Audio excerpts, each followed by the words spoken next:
அமெரிக்க அதிபராக Donald Trump பதவியேற்ற பிறகு செங்குத்தாக போன தங்கத்தோட விலை இப்போ சரசரன்னு சரிய தொடங்கியிருக்கு. இந்த சூழல்ல தங்கம் விலை இன்னும் குறையுமா?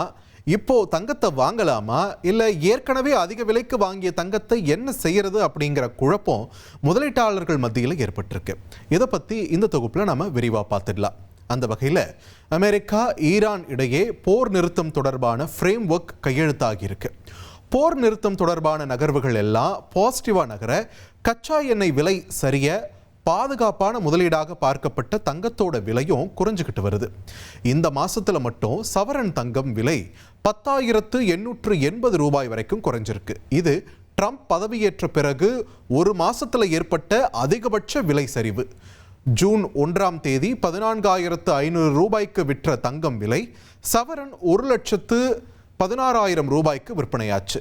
இது கிராம் 13,140 ரூபாயாகவும் சவரன் 1,05,120 ரூபாயாகவும் குறைஞ்சிருக்கு. அதாவது கிராமுக்கு 1,360 ரூபாயாகவும் சவரனுக்கு 10,880 ரூபாயாகவும் சரிஞ்சிருக்கு. வரலாற்றில் தங்கம் அதிகபட்ச விலையை ஜனவரி 29ஆம் தேதி எட்டுச்சு. அன்னைக்கு ஒரு கிராம் ஆபரண தங்கத்தோட விலை 16,800 ரூபாயை எட்டுச்சு. அப்போ ஒரு சவரன் தங்கம் விலை 1,34,400 ரூபாயை எட்டுச்சு. ஆனா இப்போ 13,140 ரூபாயா சரிஞ்சிருக்கு. அதாவது தங்கம் விலை வரலாற்று உச்சத்துல இருந்து கிராமுக்கு 3,660 ரூபாய் சரிஞ்சிருக்கு. சவரனுக்கு 29,280 ரூபாய் சரிஞ்சிருக்கு. வரலாறு காணாத உச்சத்தில் இருந்து தங்கத்தோட விலை 29% சரிவை சந்திச்சிருக்கு. சர்வதேச சந்தையில் அவுன்ஸ் அதாவது 28.34 கிராம் தங்கம் $4,000 கீழே சரிஞ்சிருக்கு. சர்வதேச மார்க்கெட்டில் அவுன்ஸ் தங்கம் $3,980 சரிஞ்சிருக்கு. நம்ம ஊர் ரூபாய் மதிப்பில் பார்த்தா 3,76,000 தாண்டும். இதுவே ஜனவரியில் அவுன்ஸ் தூய தங்கம் $5,594.82 எட்டி இருந்துச்சு. இப்போ சர்வதேச மார்க்கெட்டில் தங்கம் 7 மாசங்களுக்கு முந்தைய விலையை திரும்பி இருக்கு. கடந்த அக்டோபரில் அவுன்ஸ் தங்கம் $3,996 விற்கப்பட்டுச்சு. அதுக்கப்புறமா அதிகரிச்சுக்கிட்டே போச்சு. இப்போ 7 மாதங்களுக்கு பிறகு அந்த விலைக்கு குறைஞ்சிருக்கு. அதாவது அவுன்ஸ் தங்கம் $3,980.88 சரிஞ்சிருக்கு. இப்போ தங்கம் விலை இப்படி சரசரான சரியறதுக்கு முக்கிய காரணமா இருப்பது அமெரிக்க டாலர் மதிப்பு வலுவாக இருப்பது தான். டாலர் மதிப்பு விலக இருப்பதால தங்க முதலீட்டாளர்கள் டாலர் பக்கம் திரும்புறாங்க. அது போக அமெரிக்காவோட மத்திய வங்கி வட்டியை உயர்த்தும் அப்படிங்கிற எதிர்பார்ப்பு அதிகமாகவே இருக்கு. இப்போ தங்கத்தோட விலை இறங்க முகத்தில் இருக்கிறதால லாப நோக்கத்திலையும் பதற்றத்திலையும் முதலீட்டாளர்கள் தங்கள் இடிஎஃப்களை விற்பனை செய்வதும் தங்கம் விலையில எதிரொலிக்க தொடங்கியிருக்கு. ஈரான்ல போர் முடிகிற போக்கில் பாதுகாப்பான முதலீட்டுக்கு தேவை குறையுது.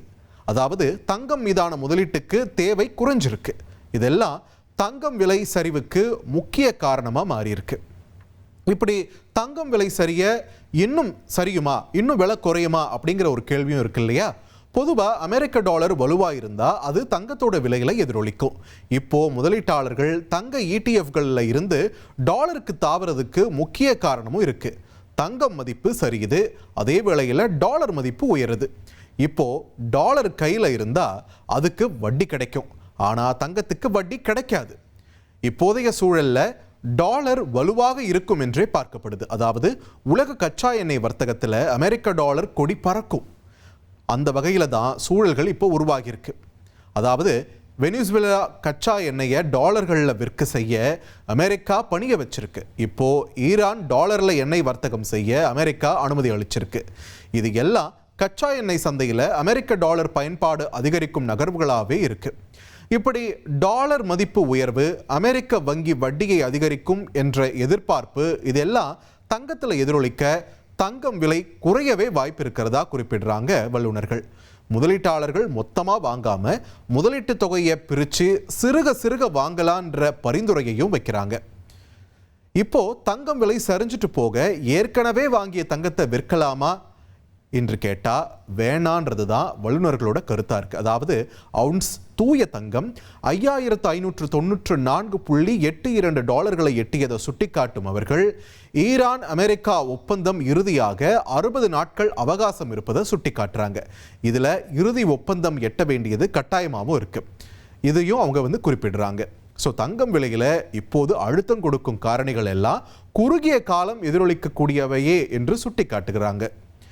தங்கத்தை பொறுத்த வரைக்கும் பெருமளவில் மதிப்பை இழக்காது. இந்த ஆண்டு இறுதியிலேயே தங்கம் விலை அதிகரிக்கும்.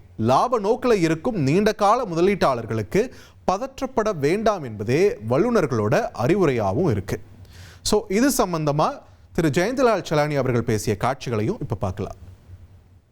சர்வதேச முதலீட்டாளர்கள் கச்சா எண்ணெயில் முதலீடு செய்ய தொடங்கியிருப்பதுதான் தங்கத்தினுடைய விலை சர்வதேச அளவில் குறைந்ததற்கு ஒரு காரணம். இதே மாதிரி நிகழ்வுகள்லாம் மீண்டும் எல்லாம் நடைபெறாது. அதனால் தங்கத்துடைய விலை எந்த அளவுக்கு போகும் என்று நாங்கள் எதிர்பார்த்தோமோ அதெல்லாம் தாண்டி பெரிய அளவில் சரிவை நோக்கி சென்றிருக்கிறதுன்னு சொல்லலாம். 1,05,000 ரூபாய் ஒரு சவரன்ற அளவுக்கு வந்திருக்கு. இன்னும் குறையும் சொன்னால் ஓரளவுக்கு இன்னும் ஒரு சவரத்துக்கு 1000 முதல் 1200 ரூபாய் வரை குறையக்கூட வாய்ப்புகளோ இருக்குது. ஆனால் இல்லாமலும் போகலாம். இருப்பினும் இந்த குறைவு என்பது இது ஒரு அசாதாரணமான ஒரு சூழ்நிலை. இது மாதிரி சூழ்நிலையில் முதலீட்டாளர்களாக நீங்கள் இருந்தால் நிச்சயமாக இதன் மீது முதலீடு செய்வது எந்த விதமும் தவறு இல்லை. நீண்ட கால முதலீடுக்கு இது சரியான தருணம். இனி செல்லும் இடமெல்லாம் செய்தி. தந்தி டிவியின் வாட்ஸ்அப் சேனலை ஃபாலோ பண்ணினா செல்ல இருக்கும் இடமெல்லாம் செய்தி. இதோ QR கோட் இப்பவே ஸ்கேன் பண்ணுங்க, ஃபாலோ பண்ணுங்க.